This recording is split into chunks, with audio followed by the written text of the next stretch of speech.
Hair transplantation కోసం చాలా మందికి చాలా డౌట్స్ ఉండొచ్చు. ఈ వీడియోలో కొన్ని క్వశ్చన్స్ ఆన్సర్ చేస్తాను. హెయిర్ ట్రాన్స్ప్లాంటేషన్ ఎవరు చేయించుకోవచ్చు? యూజువల్గా బాల్నెస్ అంటే ఆండ్రోజెనిక్ ఎలోపేషియా ఉంటుంది. దాంట్లో స్టేజ్ 3 నుంచి స్టేజ్ 5 to 6 వరకు చేయించుకోవచ్చు. ఫీమేల్స్ కూడా బాల్నెస్ ఉంటుంది కదా, దాంట్లో కూడా స్టేజెస్ ఉంటాయి. స్టేజ్ 2 నుంచి స్టేజ్ 3 వరకు కూడా చేయించుకోవచ్చు.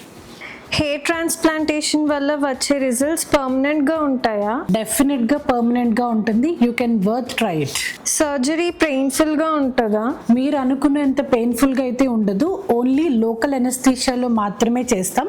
ఇంజెక్షన్ ఇచ్చినప్పుడు మాత్రమే పెయిన్ ఉంటుంది. హెయిర్ ట్రాన్స్ప్లాంటేషన్ కి hair other areas of body మీద కూడా తీసుకోవచ్చా?